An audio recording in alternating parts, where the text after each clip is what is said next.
За та бүхэндээ шинэ 7 хоногийн мэндийг хүргэе. За өнөөдрийн дугаараар 8 дугаар сарын 10-ны даваа гаригаас 8 дугаар сарын 16-ны ням гаригийн хооронд олон улсад болж өрнсөн онцлог үйл явдлуудын тоймыг бол одоо хүргэхээр бол бэлдээд байна. За эхний мэдээ бол Израиль улстай бол холбогдож байгаа. Израилийн ерөнхий сайд Беньямин Нетаньяху Америкийн нэгдсэн улсын ерөнхийлөгч Дональд Трампын санаачилсан Газын зурваст гав зогсоох, инх тайвныг тогтоох 15 заавт бүхий төлөвлөгөөг бол аль бие ёсоор хүлээж авахгүйгээ бол өнгөрсөн 7 хоногт мэдэгдлээ. За энэ нь Вашингтон болон Тель Авивын удирдлагуудын хооронд гарсан ховорхон бөгөөд одоо томоохонд ийм зөрчилдөөн болон хувирч байна. Өнгөрсөн 7 дугаар сард Америкийн нэгдсэн улсын ерөнхийлөгч Дональд Трампын санаачилсан олон улсын инх тайвны зөвлөлөөс Газын зурваст удаан хугацааны тогтвортой байдал тогтоох 15 зүйл бүхий төлөвлөгөөгөө танилцуулсан юм. За энэхүү төлөвлөгөөнд Палестины Хамас бүлэглэл зэвсгээ хураалгаж, үе шаттайгаар Израилийн арим Газын зурвасаас бүрэн зэрэгэ татаж гаргах, цаашлаад бие даасан Палестины үндэсний хороонд эрх мэдлийг шилжүүлэн өгөх иймэрхүү заалтууд бол багтаад байсан. За Трамп болон бусад зуучлагчид үүнийг Газын мөргөлдөөнийг эцэс болгох түүхэн алхам хэмээн сайшааж энэхүү хэлэлцлийг бол одоо шат дараатаагаар хэрэгжүүлнэ гэдгээ мэдэгдэж байсан. За гэвч өнгөрсөн 7 хоногт Израилийн ерөнхий сайд Беньямин Нетаньяху засгийн газрынхын хуралдааны үеэр уг баримт бичгийг эрс няцааж байгаагаа зарлалаа. За тэрээр засгийн газрын хуралдаан дээр хэлэхдээ Израиль улс энэхүү 15 заалттай баримт бичгийг хүлээж авах боломжгүй. Хамас бүлэглэл хүнд болон хөнгөн зэвсгээ бүрэн бөгөөд бодитоор хураалгаж ямар ч зэвсэггүй болохоос нааш Израилийн батлан хамгаалах хүчин ямар нэгэн цэргийн ухралт эсвэл одоо цэргээ гаргах ажиллагаа бол хийхгүй хэмээн тодорхой мэдэгдсэн юм. За тэрээр Америкийн нэгдсэн улс болон олон улсын зүгээс шахалт үзүүлж байгаа хэдий ч Израилийн аюулгүй байдлын эрх ашигын төлөө шаардлагатай бол Вашингтоны шахалтыг Израиль улс сүрэн зогсож чадна гэдгээ мөн онцоллоо. За ажиглагчдын үзэж байгаагаар Нетаньяхугийн энэхүү гинтийн бөгөөд хатуу мэдэгдсэн тус улсад болох гэж байгаа сонгуул болон одоо түүнийг дэмжигч баруун жигүүрийн хит үндэслэрхэг үзэлтэй хамтрагчдын шахалтанд автсантай холбоотой байж магадгүй гэж үзэж байна. Нетаньяхугийн энэхүү шийдвэр нь цагаан ордны удирдлагуудын бүс нутгийн бодлоготой шууд зөрчилдөж Америк Израилийн холбоотны харилцаанд тодорхой хэмжээний үл ойлголцол сорилцуудыг бол авчирч болсоншгүй байна. За Хамас болон бусад талуудын зүгээс энэхүү төлөвлөгөөг эргээр үзэж хүлээн авч байсан ч Нетаньяхугийн энэ байр суурь нь Газын зурвасын нөхцөл байдлыг улам мухардалд оруулах эрсдэлтэй болоод байна. Тэгэхээр манай өнөөдрийн дугаарын хамтран ажиллагч байгууллагаар BGM Asset Management хөрөнгө оруулалтын компани хамтран ажиллаж байна. BGM нь бондын болон үйл хөдлөлийн зах зээл дэх гол тоглогчдын нэг бөгөөд өөрийн болон харилцагчдынхаа нийт 60 орчим тэрбум төгрөгийг үр ашигтай удирдах байгаа мэрэгжлийн хамт олон юм а. За манай сувгийн зүгээс бэлтгэсэн дараагийн мэдээ бол Сир болон Оросын холбооны улсуудтай шууд холбогдож байна. За Сир улсад Башар ал-Асадын дэглэм нуруу унснаас хойш тус улсад байрлаж байсан Оросын холбооны улсын цэргийн Тартус болон Хэмэм зэрэг одоо хоёр цэргийн баазын ирээдүй бол маш тодорхойгүй хэвээр ийм байдалд орж ирсэн. За ингээд одоо энэхүү хоёр цэргийн баазын талаарх яриа хэлэлцээр сүүлийн 18 сарын турш тасралтгүй үргэлжилсэний эцэст талууд тодорхой шийдвэрт хүрсэн талаар бол мэдэгдлээ. Уг тохиролцооны хүрээнд Оросын талын Сирийн эрэг орчим дахь цэргийн байршилт бүтцийн томоохон өөрчлөлтүүд хийгдэж хоёр улсын харилцаа шинэ шатанд гарч байгааг албаныхан онцолж байна.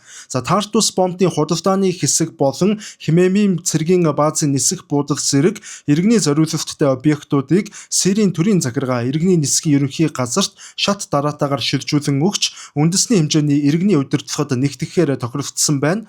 За өмнө нь Оросын бие даасан цэргийн бааз хэлбэрээр ажиллаж байсан байгууламжуудын статусыг инхүү өөрчилж хоёр улсын эрх ашигыг харилцан хамгаалах зорилготой хамтарсан сургалт болон мэрэгжил дэвшлүүлэх төвүүд болгон өөрчлөлт зохион байгуулахаар мөн тохиролцсон байна. За энэхүү санамж бичгийг хэрэгжүүлэх ажил болон шилжилтийн үйл явцыг ойрын 3 сарын хугацаанд бүрэн дуусгахаар төлөвлөд байгаа юм. Газрын дундад тэнгисдэх Оросын цэргийн цорын ганц стратегийн түшиц газар болж ирсэн энэ хоёр цэргийн баазын асуудал нь өмнөх удирдлагуудын үе унснаас хойш олон улсын анхаарлын төвд байсаар ирсэн чухал асуудал юм. За Сирийн гадаад хэргийн яамны зүгээс энэхүү тохиролцоо нь хоёр улсын харилцан ашигтай байх зарчмыг хадгалж үндэсний эрх ашигыг дээд зэргээр хамгаалсан шийдвэр болсныг улсоохон тэмдэглэжээ. Тэгвэл дараагийн мэдээ мөн л Сир улстай холбогдож байна. За Сирийн эрх баригчдын шинэ шүүх бүрэлдэхүүн болон шинээр байгуулагдсан прокурорын байгууллагаас тус улсыг олон 10 жилийн турш удирдах улмаар эрх мэдлээ алдаж эх орноосоо дөрөвгөд хүрсэн ерөнхийлөгч асан Башар Асадад холбогдох хэргийг тус улсын шүүх хурал хэлэлцэж түүнд бол цаазын ял оноосноо бол аль бие ёсоор зарлаж байна. Сирийн зүгээс Башар Асадыг олон улсын болон дотоодын хууль тогтоомжийг ноцтой зөрчиж, өөрийн ард түмний эсрэг зэвсэг хэрэгжилсэн хэрэгээр буруутгасан байна.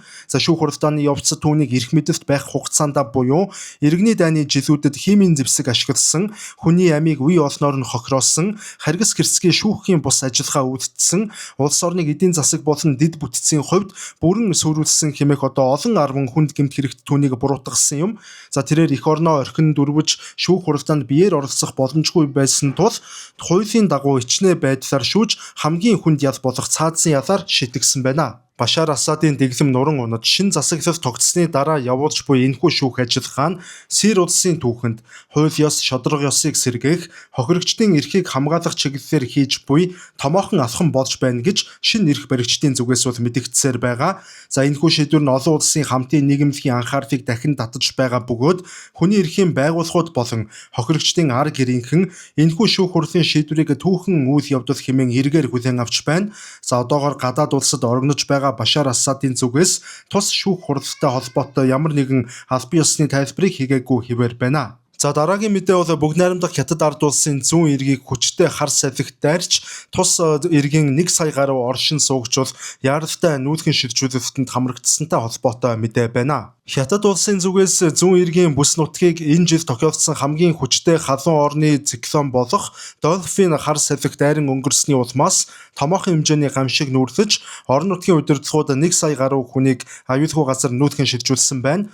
Цаг уурын байгууллагын мэдээлснээр тус хар салхи нь их газарт хүрэх үедээ төв хэсгээр цагт 150 гаруй километрийн хурдтай байсан бөгөөд Жижиан мужийн Яхван болон Винжоу зэрэг хотуудын орчмоор дайран өнгөрсөн байна.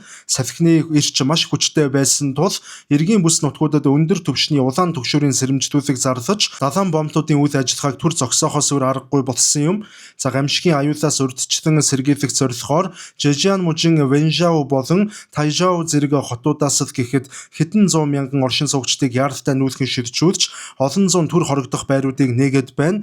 Мөн хөрш зэрэгтэй орших Фужиан муж болон бусад бүс нутгаас ард иргэдийг гаргаж өндөр эрсдэлтэй барилга байгууламж дэд бүтцийн ажлуудыг түр зогсоосон юм. Тус улсын санхүүгийн төв болсон Шанхай хот болон бусад томоохон хотуудад агаарын тээврийн үйл ажиллагаа мөн сааталд орж 1500 орчим нислэг цуцлагдсан байдалтай байна. Түүнчлэн Шанхай бомбуудаас хөлөг онгоцнуудыг холдуулан хамгаалалттай бүсүүд рүү шилжүүлээд байгаа юм.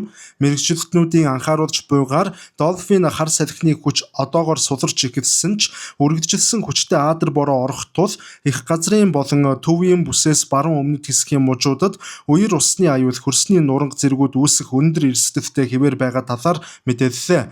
Манай улсын иргэдч гэсэн бүгд найрамдах Хятад ард улсын зүүн өмнө зүгийн мужуудыг хэрвээ зорих гэж байгаа бол энэ талаар сайт дээр судлаж мэдээлэл авч байгаад зорчих нь зүйтэй юм байна. Дараагийн мэдээ бол Колумб улстай холбогдож байна. Колумб улсын төв болон баруун хэсгийг хамарсан 7.4 магнитудын хүчтэй газар хөдлөлт болсны улмаас томоохон хэмжээний гамшиг тус улсад нүүрлэж одоогоор тогтоогдсон байдлаар нийтдээ 111 хүн амиа алдаж олон зуун хүн гэмтэж бэртсэн юм харамсалтай үйл явдал болсон байна. Америк нэгдсэн улсын геологийн судалгааны төв болон орон нутгийн цаг уурын байгууллагын мэдээлснээр газар хөдлөлт орон нутгийн цагаар өглөөний ихэнх цагаар бүртгэгдсэн юм. Чичирхийллийн төв нь тус улсын томоохон бүс нутгийг хамарсан бөгөөд нийслэл Богота хот болон бусад томоохон хотуудад маш хүчтэй мэдрэгдсэн байна. Газар хөдлөлт нь харьцангуй гүйхэн буюу гадаргын ойролцоо болсон учраас үүнийгээ дагаад хөрсөн дээрх дэд бүтцэд бас асрыг хохирол учрууллаа.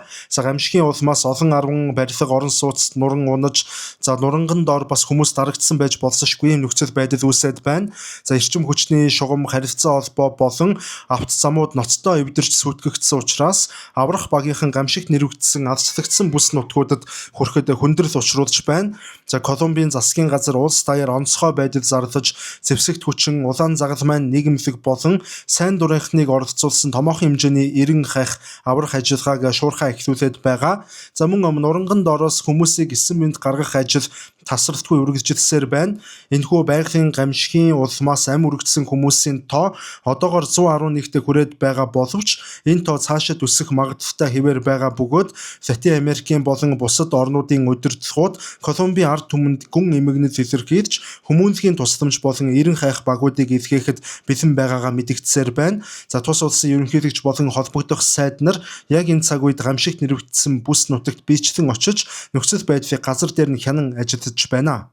За дараагийн мэдээ бол Оросын холбооны улстай холбогдож байна. За Орос Украины хооронд өрнөж байгаа уг дайныг эсэргүүцэж буй Оросын холбооны улсын цорын ганц улс төрийн нам за эх сард болох Оросын холбооны улсын парламентын сонгуульд буюу төрийн думын сонгуульд оролцох аль бие усны эрхийг нь хүчингүй болгосон ийм шийдвэр гарсан байна. Оросын холбооны улсын либерал үзэлтэй дайныг эсэргүүцэгч Яблоко нам нь эх сард болох төрийн думын сонгуульд оролцохоор сонгуулийн төв хороонд бүртгүүлээд байсан юм. За тус нам нь Украины дайн эхэлснээс хойш тус улсад аль бие усаар бүртгэгдсэн цэргийн ажиллагааг зогсоохыг уриалж байсан цорын ганц улс төрийн хүчин байсан. За гэвч эрх баригчдыг дэмжигч үндэсний үзэлтээр Родино намын гаргасан заргаар шүүх хурал болж дээд шүүхээс тус намын бүртгэлийг хүчингүй болгох шийдвэр гаргасан байна. За нэхэмжлэгч тал болон шүүхээс Яблоко нам нь сонгуулийн хуулийг зөрчсөн, гадаадаас санхүүжилт авсан зэрэг шалтгаануудыг бол дурдсан. За намын удирдлагууд болон тэдний өмгөөлөгчид энэ бүхэн бол огт ор үндэслэлгүй худал гүтгэлэг болохыг мэдэгдэж шүүхийн шийдвэрийг эсэргүүцсэн давж заалтхаа илэрхийлээд байна. За дээрх шүүхийн шийдвэр гарах үед Москва хот дахь дээд шүүхийн байрны гадна олон зуун хүмүүс ялангуяа залуучууд цуглаж эсэргүүцлээ илэрхийлсэн ийм үйл явдал боллоо. За шүүхийн энэхүү шийдвэр нь Кремлийн зүгээс улс төрийн сөрөг хүчин болон дайныг эсэргүүцсэн альва үзэл бодлыг хэрхэн хатуу хязгаарлаж буй тод илрэл боллоо гэж олон улсын ажиглагчид бол дүгнэж байгаа. За улс төрийн шинжээчдийн үзэж байгаагаар харин Яблоко нам нь энэхүү сонгуулийн үеэр дайныг зогсоох энхийн гэрээ байгуулах уриалгыг олон нийтэд хүргэх гол эндэр болж байсан бөгөөд сонгогчдын дунд хүлээлтээс давсан дэмжлэг авч болсоншгүй байсан нь өнөөгийн эрх баригчдын санааг зовоосон гол шалтгаан болсон гэж бол үзэж байна. За энэхүү тус намыг хасснаар эх сард болох парламентын сонгуулиар эрх баригчдад хүчтэй шүүмжлэлтэй ханддаг сөрөг хүчний сонголтгүй шахуу сонгуул болох нь бараг тодорхой болоод байна. За манай хамтран ажиллагч байгууллагаар Японы алдартай Hinamaru Single Malt Whisky хамтран ажиллаж байна. Энэхүү вискийн дээд зэрэглэлийн яг нэг соёолжоор нэг нэрх үйлдвэртэй нэрч үйлдвэрлэсэн ийм маш сайн виски. Түүнчлэн Hinamaru Single Malt Whisky нь 2025 оны San Francisco World Spirit Competition-оос Best Japanese Whisky шагналыг хүртсэн.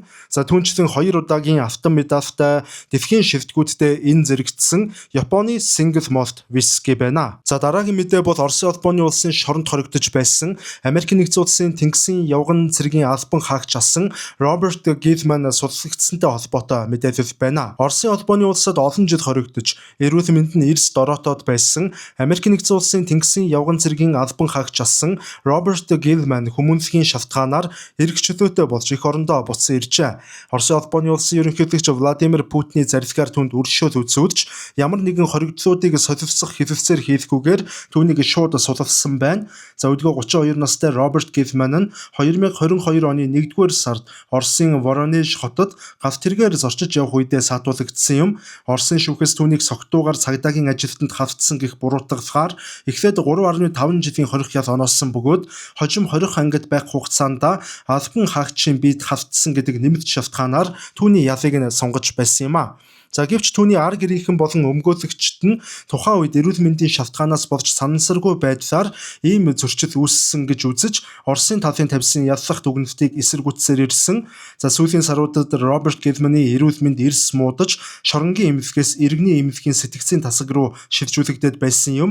За ар гэрийнхэн болон хүний эрхийн байгууллагуудын мэдээлснээр тэрээр удаан хугацааны турш сэтгэл санааны болон бие мах бодийн дарамтанд орж хоол тэжээлийн дутагдалд орох шахсан хүнд байдалтай байсан нь Вашингтон болон Москвагийн хоорондох дипломат яриаг идэвхжүүлэхэд хүргэсэн байна. За энэ талаар Америкийн нэгдсэн улсын ерөнхийлөгч Дональд Трамп Оросын удирдагчтай яг энэ асуудлаар шууд ярилцсны үр дүнд ямар нэгэн хариу болцолгүйгээр судлагдсныг бол мэдээлсэн. За Америкийн иргэн Роберт Гилман гэртээ иргэн ирж байна. За энэ бол хүмүүнлэхийн үндсэн дээр хийгдсэн шийдвэр юм аа гэж Оросын улбаны улсын зүгээс бол мэдгдсэн. За тэрээр эх орондоо ирснийхэн дараа нутгийнхан Техас мужидах цэргийн эмнэлэгт нарийн мэрэгжлийн эмчилгээ сэтгэлсэн үнэлгээнд бол хамрагдаад байна. За дараагийн мэдээ бол Вьетнам улстай холбогдож байна. За Вьетнамын алдартай хамгийн том корпорациудын нэг болох Win Group-ийн салбар болох за Win Space компани анхны хэмээх дагуулаа хөргөхөөр Elon Musk-ийн SpaceX-тэй түүхэн гэрээнд гарын үсэг зурсан үйл явдал боджээ. Вьетнамын хувийн хөгжлийн технологийн томоохон төлөөлөгч Win Space компани тус улсын түүхэнд анхны хувийн болон үндэсний хэмжээний харилцаа холбооны хэмээх дагуулыг сансарт хөргөх зорилгоор тэрбумтан Elon Musk-ийн үүсгэн байгуулсан сансар судлалын SpaceX компанитай аль бие усны гэрээ байгуулсан тухайга зарлалаа. За энэхүү тохиролцооны дагуу SpaceX компани өөрийн бүтээсэн найдвартай бөгөөд хүчирхэг Falcon 9 зөөгч пуужинг ашиглан Win Space-ийн анхны дэвшилтэд хиймэл дагуулыг 2027 онд орбитод амжилттай гаргахаар төлөвлөд байна.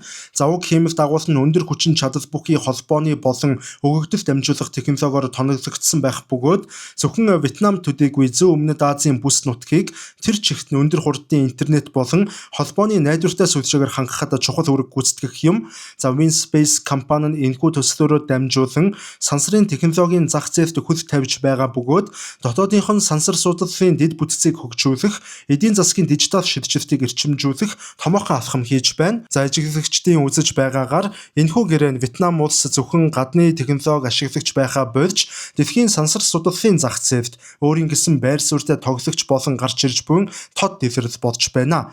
Дэлхийн тэргүүлэгч сансрын компани SpaceX-тэй хамтран ажиллах болсноор Вьетнамын инженерүүд олон улсын туршлага хуримтлуулах, өндөр технологийн салбарын хамтын ажиллагааг хөргөжүүлэх боломж бүрдэж байна.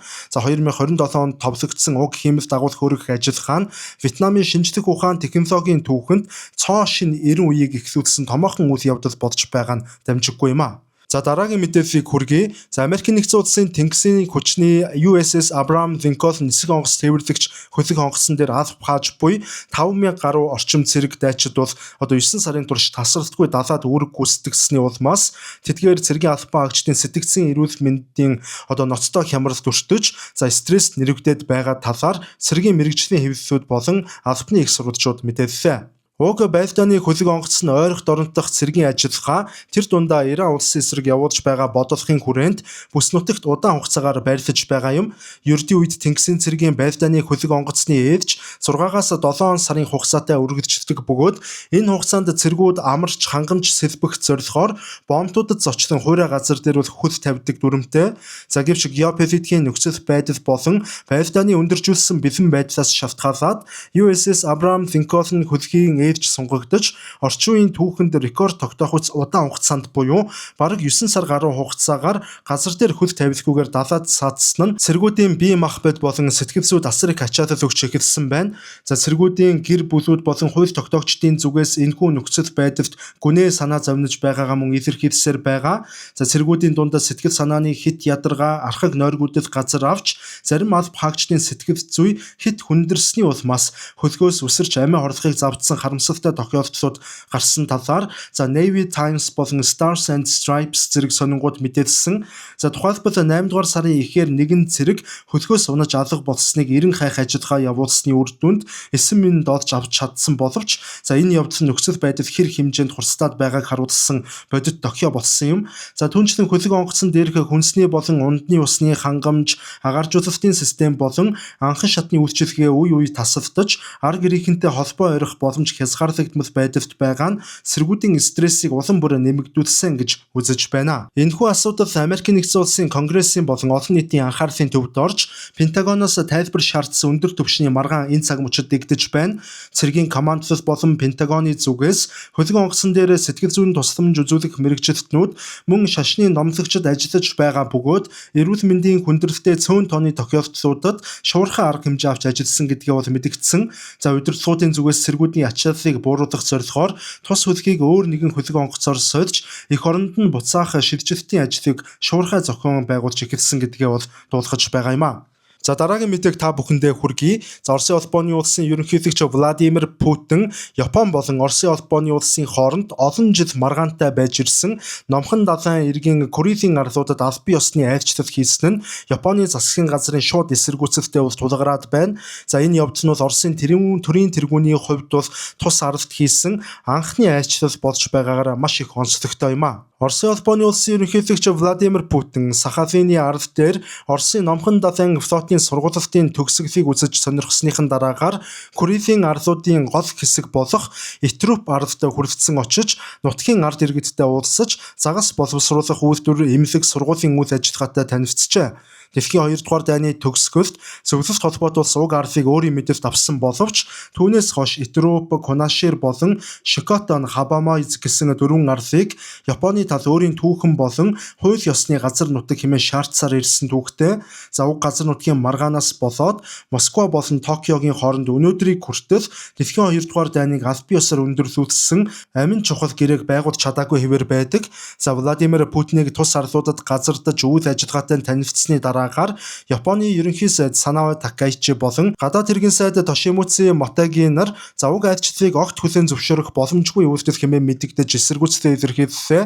За Японы гадаад хэргийн яамнаас Оросын улбооны улсын эдчин сайд Николай Ноздревийг яаралтай дуудан уулзаж аль бие усны хүчтэй эсэргүүцлийн нот бичиг гардуулаа өгсөн байна. За ерөнхий сайд Санао Такайчи хэвлэлийнхэнд өгсөн ярилцлагада умард нутаг дэвсгэр бол түүх болон олон улсын эргэцэн үүднээс Японы салшгүй нэг хэсэг мөн. За энэхүү айлчлал нь Япончуудын үндэсний сэтгэл зүйг гүнзгий гомдоосон хэрэг бөгөөд хоёр орны харилцааг ирээдүйд сэргээхэд улам бүр хүндрэл учруулж байна хэмээн хатуу шөмжилсөн. За харин Оросын гадаад бодлогын болон албаны хүмүүс Японы гаргасан эсэргүүцлийг үндэслэлгүй хэмээн яцааж Курилын арлууд нь дэлхийн 2 дугаар дайны үр дүнгээр Оросын албаны бүрэлдэхүүнд хууль ёсны дагуу орсон бүс нутаг бөгөөд Оросын удирдагчийн дотоодын болон гадаадын айлчлал нь гадны ямар нэгэн улсаар хэвлэлцэгдэх асуудал биш гэдгийг хатуу мэдэгдсэн.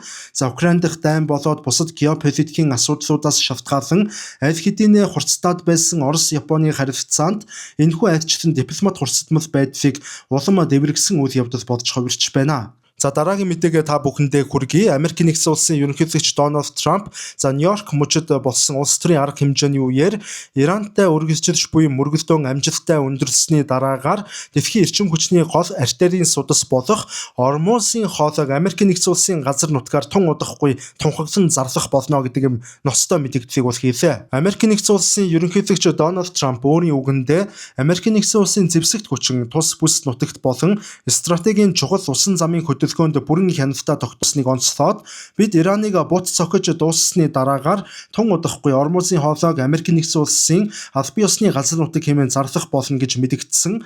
За тэрээр Америкийн Тэнгисийн цэргийн хориг арга хэмжээг ган хан мэт хэмээн тодорхойлж тус хоолойгоор Вашингтоны зөвшөөрөлгүйгээр ямар ч хөлөг онгоц нэвтрэх боломжгүй гэж үзэж байгаагаа мөн илэрхийлсэн юм. За гисэн хэдий ч цагаан ордны зарим их сурвалжууд болон хэвлэлүүд энэхүү Трампын мэдэгдлийг Трамп ярианыхын явцад хошигдсан байдлаар хэлсэн байж магадгүй гэж үзэж байгаа юм. За Америк нэгдсэн улсын ерөнхийлөгчийн энэхүү мэдэгдэлд Ираны гадаад хэргийн яам болон албаны хүмүүс даруй хариу үйлдэл үзүүлж за түүний үгийг бол эрс шөмжилсөн. За Ираны гадаад хэргийн сайд Казем Гарибабади өөрийн цахим хуудасаараа дамжуулан Ормузын хоолойг ямар нэгэн жиргээ нисэх онгоц тээвэрлэгч эсвэл улс төрийн үгээр булан эзлэх боломжгүй. Ормузын хоолой октоосоо эзлэгдээгүй. Өнгөрсөнд ч тэр одоо ч болон ирээдүйд ч ялгаагүй Ираны газар нутаг хэвээр байх болно гэж мэдэгдсэн. За тэд энэхүү стратегийн усан замыг зөвхөн Ираныг хяналтанд ор нээж хаах боломжтой гэдгийг мөн сануулсан юм. За Ормузын хоолойгоор дэлхийн нефт байгалийн тээвэрлэлтийн томоохон хувинд дамждаг тул Америк нэгдсэн улс болон Ираны хоорондох энэхүү сөргөлдөөн нь олон улсын зах зээл дэх газрын тосны үн болон геополитикийн нөхцөл байдалд хүчтэй дарамтыг учруулсан хэвээр байна. За ингээд манай сувгийн зүгээс өнгөрсөн 7 хоногт дэлхийд дахинаа болж өрнсөн онцлог үйл явдлуудын мэдээллийг томилон хүргэлээ. Та бүхэнд бас сонирхолтой байсан байх. Хэрэгтэй мэдээллүүдээ тодорхой хэмжээгээр авч чадсан байхаа гэдэгт бол найдаж байна. За ингээд дараагийн 7 хоногт дахин уулзлаа. Түр баярлалаа.